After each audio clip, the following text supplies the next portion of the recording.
One of the things that inspired me almost more than anything else I ever read, at least in the way I approach business and aspects of my life, is this letter that the former Sixers president and GM Sam Hinkie wrote in April 2016 when he resigned. You ever read this?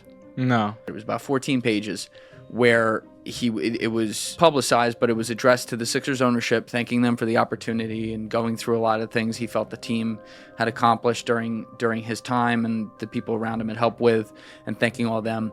And of the many great one-liners he had in there that he extrapolated upon, one of the things he said is that we always sought to have the longest view in the room.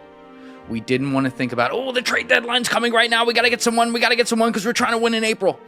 They wanted to think like, okay, if we could do that, but we're never going to lead with I got to get my score, like a drug addict. And in doing this, you have all these micro problems that happen where on a day-to-day, you're like, oh my God, I got to get this thumbnail right. I got to get this title right. What if I use this word and not that word? Oh my God, could I push for this keyword? Is that accurate enough? But you got to fight that off and be like, hey, I am playing a symphony right now.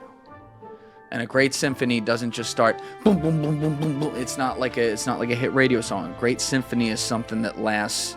Not that radio songs don't last generations, but it lasts generations, and it takes you through a story. A symphony, at least the ones I'm thinking of, it's almost like it could be its own movie without words or characters. You can kind of imagine it in your head.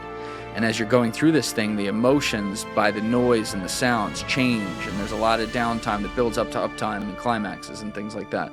And I think that's how you build anything. It doesn't have to be a podcast. It could be a business, could be trying to win in a certain space long term. You build that by making sure that every one of the 300 instruments in the symphony gets its opportunity to have its effect on things, and you don't just run to the things that are going to have the most viral effect, if you will. So that's kind of my viewpoint, and sometimes it's stupid because sometimes I will do things that are directly against my growth strategy, if you will, but I'll do that if it is guided by my interests, which is the number one thing that guides me and then makes this exactly what it is, which is it's just Julian. I'm just talking with people and the cameras happen to be on. It's no different than when the cameras are off, you know?